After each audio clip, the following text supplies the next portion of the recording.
बच्चों, सबसे पहले गोकुल सिंह स्मारक महाविद्यालय सोनावा प्रतापगढ़ की ऑनलाइन क्लासेज में आप सभी का तहे दिल से स्वागत है। बच्चों, आज की मेरी जो ऑनलाइन की क्लासेज है वो है डीएलएड प्रथम सेमेस्टर।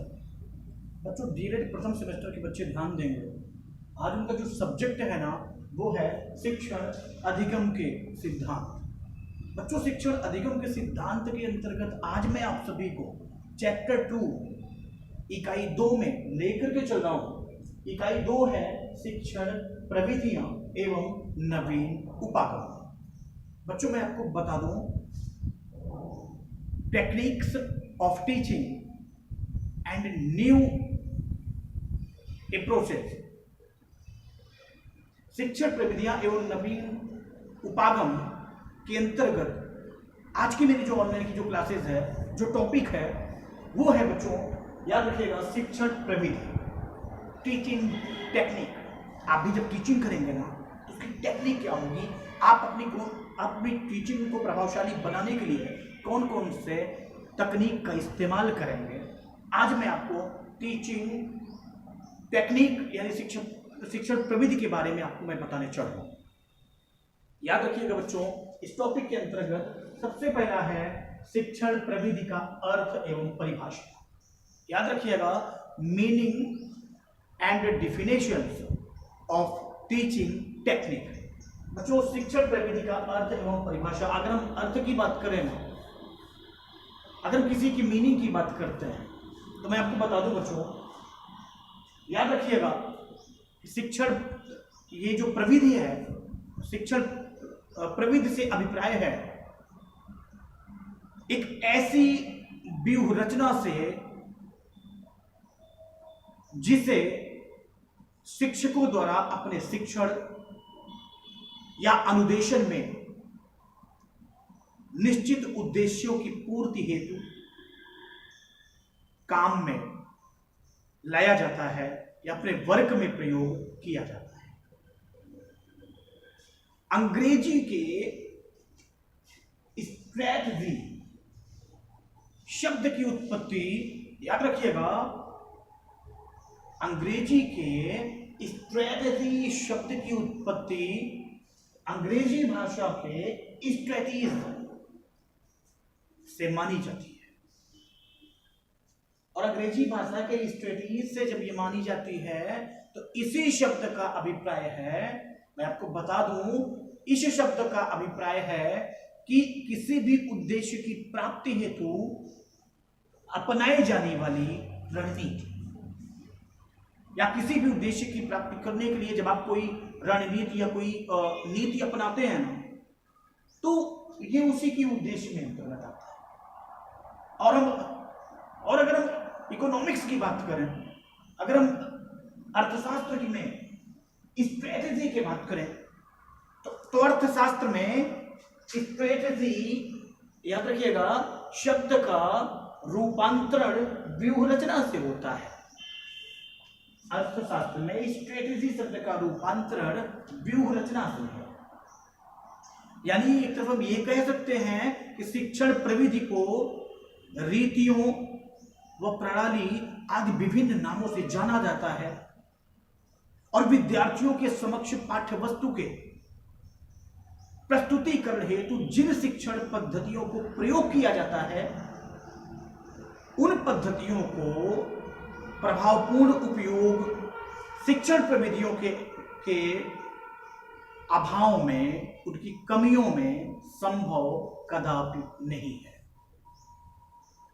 एक कुशल अध्यापक के लिए, एक कुशल टीचर के लिए, एक कुशल शिक्षक के लिए यह सबसे बड़ा आवश्यक है कि अगर उसकी टीचिंग अगर प्रभावशाली बने तो उसमें किसी तरीके की कमियां ना हो और उसमें तरह तरीके की विभिन्न प्रकार की टेक्निक्स अपनाई जाए।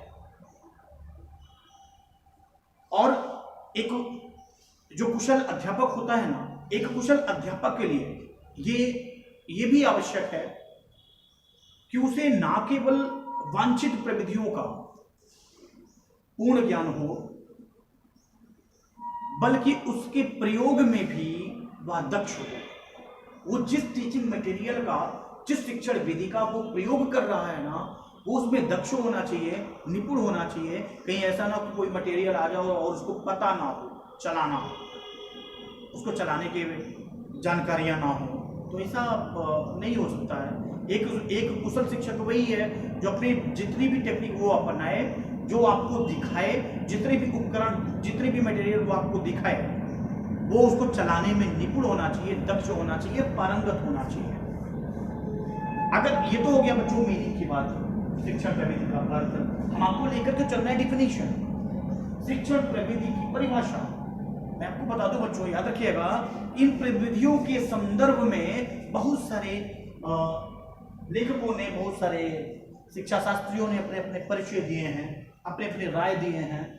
जैसे अगर हम परिभाषा की बात करें तो MP मुफात ने अपना बात कही है, स्टोन्स तथा मोरिस ने अपनी बात कही है, B.O. स्मिथ ने अपने अकॉर्डिंग इसकी परिभाषा बताई है, स्टेसर ने भी अपने अकॉर्डिंग बताई है, और बिनिंग ने अपने अकॉर्डिंग बताई है।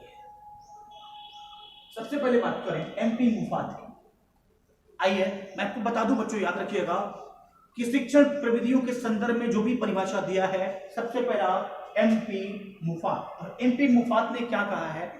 MP मुफात ने कहा है कि समस्त प्रविधियों को प्रजातांत्रिक प्रोसेस के अनुरूप, उनकी प्रक्रिया के अनुरूप तथा किसी प्रकरण के अध्ययनार्थ वांछित उद्देश्यों से संबंधित होना चाहिए, और प्रविधियों का प्रयोग शिक्षक द्वारा बालकों के मार्गदर्शन में सीखने हेतु किया जाता है, और किसी विशिष्ट काल के सर्वोत्तम उद्देश्य को प्राप्त करने के साधन के रूप में उनका चयन किया जाता है, जिससे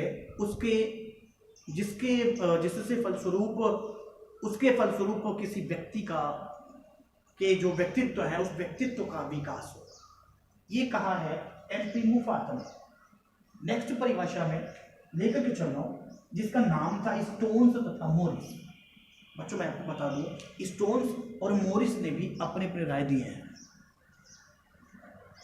बच्चों मैं आपको बता दूं, स्टोन्स और मोरिस ने भी जब अपने राय दिए हैं ना, उनका कहना यह था कि शिक्षण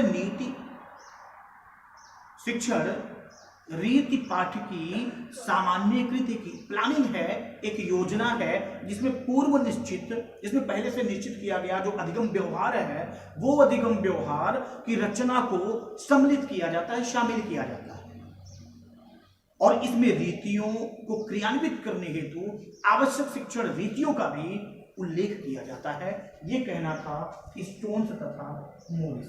नेक्स्ट है B.O. स्मिथ। बच्चों शिक्षण प्रविधि में भी अपनी राय बहुत अच्छा दिया था इन्होंने। B.O. स्मिथ का ये कहना था कि रीतियां उन कार्यों के रूपों की द्योतक हैं। ये कहना था B.O. स्मिथ का। B.O. स्मिथ ने बच्चों कहा था कि रीतियां उन कार्यों के रूप की द्योतक हैं जिनसे कुछ पूर्व निर्धारित उद्देश्यों की प्राप्ति होती है। जो पहले से कुछ निर्धारित उद्देश्य होते हैं ना, उन उद्देश्यों की प्राप्ति करता है। नेक्स्ट है स्टेसर। शिक्षण प्रविधि का जो परिभाषा है, उस परिभाषा में स्टेसर ने भी अपने राय दिए थे। स्टेसर का ये कहना था कि शिक्षण रीति वह प्लानिंग है, शिक्षण रीति वह योजना है जो शिक्षण उद्देश्य, व्यवहारगत परिवर्तन, विषय वस्तु, कार्य विश्लेषण, अधिगम अनुभव तथा विद्यार्थियों के परिपृष्ठ अनुभव को विशेष महत्व देती है। यह कहना था, याद रखिएगा, स्टेसर का। नेक्स्ट है बच्चों जो परिभाषा है वो है बिनिंग के अनुसार। नेक्स्ट है बच्चों, शिक्षण प्रविधि में अपनी परिभाषा को दिया था बिनिंग ने। बच्चों मैं आपको बता दूं, बिनिंग ने भी बहुत अच्छी परिभाषा दिया था। बिनिंग ने ये कहा था कि शिक्षण प्रविधि शिक्षक प्रक्रिया का गतिशील वर्ग है, गतिशील कार्य है।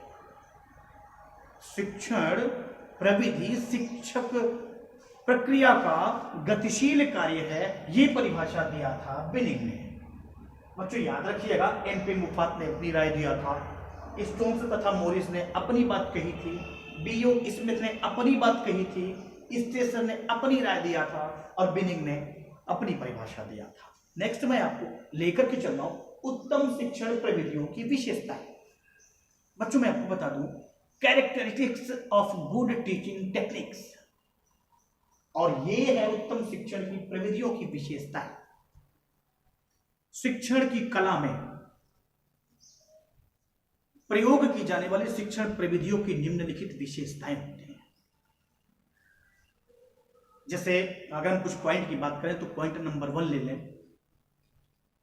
शिक्षण की वही सबसे उत्तम प्रविधि है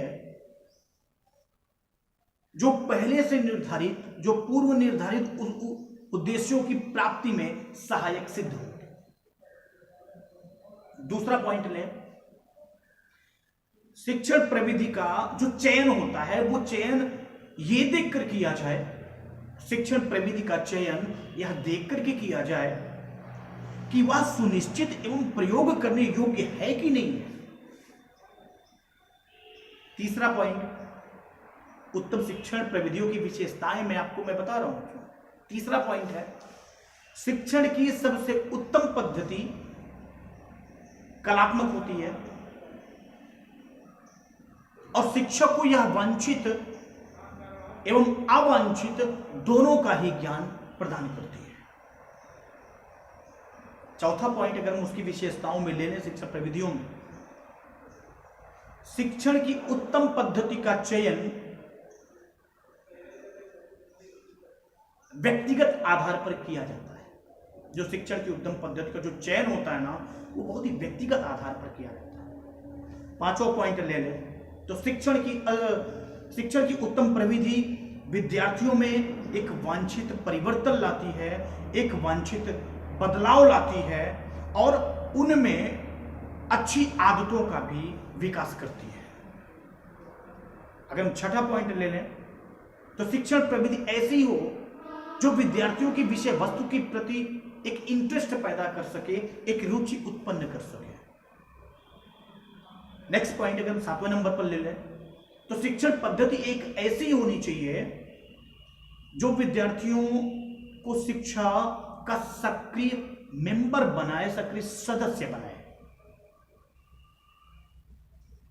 और शिक्षण प्रविधि में आवश्यक स्थानों पर विद्यार्थियों द्वारा संपादित करने के लिए पर्याप्त क्रियाओं का भी होना जरूरी है, आवश्यक है। नेक्स्ट पॉइंट, शिक्षण जो पद्धति होना, वो पद्धति ऐसी होनी चाहिए जो विद्यार्थियों को स्वाध्याय हेतु प्रेरित कर सके, जो विद्यार्थियों को खुद से पढ़ने के लिए उनको आगे की दिशा में प्रोग्रेस करते हैं। उनके अंदर खुद से पढ़ने का लगन होना चाहिए, स्वाध्याय होना चाहिए।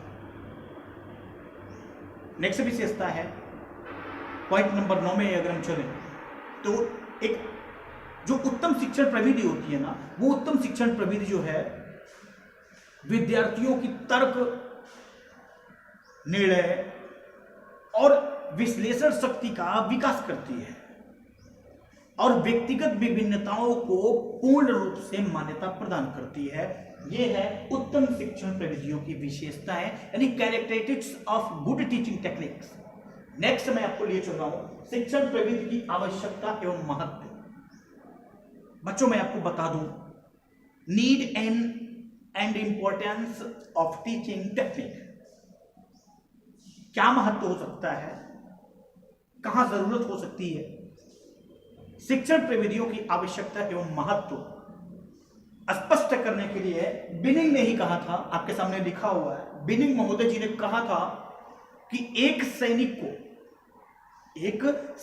को जिस प्रकार विभिन्न अस्त्र शस्त्र चलाने का ज्ञान होता है, उसी प्रकार से उसे उन अस्त्र शस्त्रों का प्रयोग ज्ञान का भी होना चाहिए।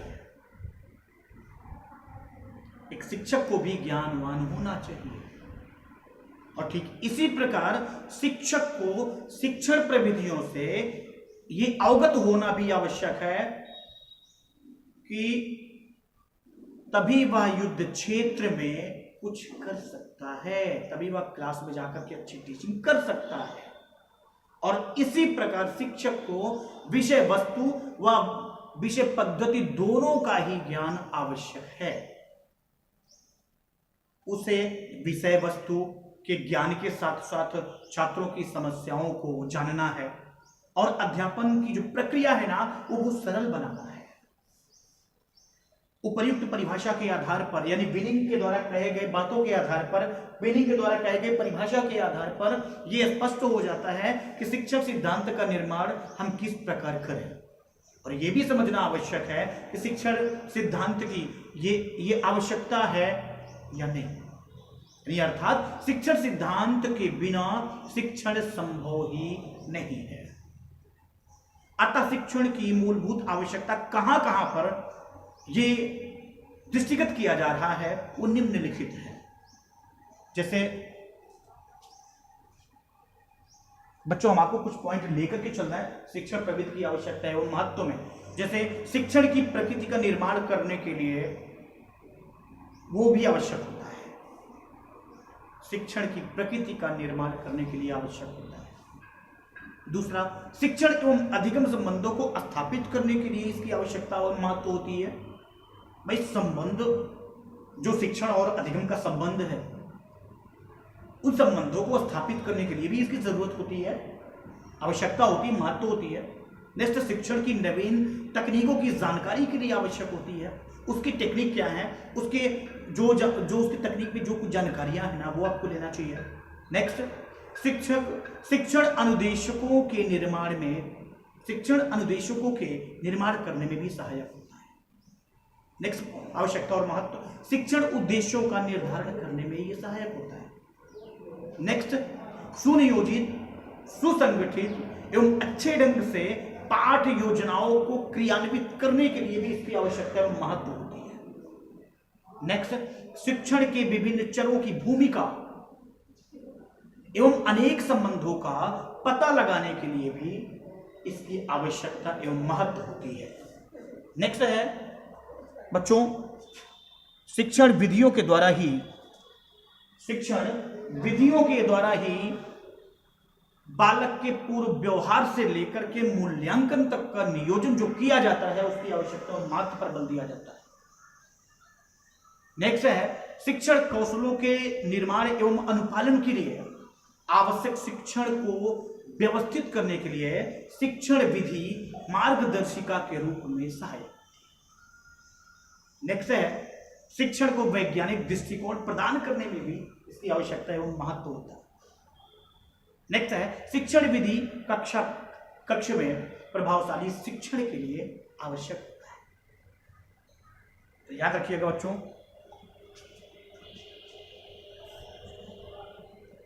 आज मैंने आप सभी को डीएलएड प्रथम सेमेस्टर के अंतर्गत जो सब्जेक्ट है वो शिक्षण अधिगम के सिद्धांत है, इकाई 2 यानी आज से हमारा चैप्टर 2 शुरू हो रहा है, शिक्षण प्रविधियां एवं नवीन उपागम।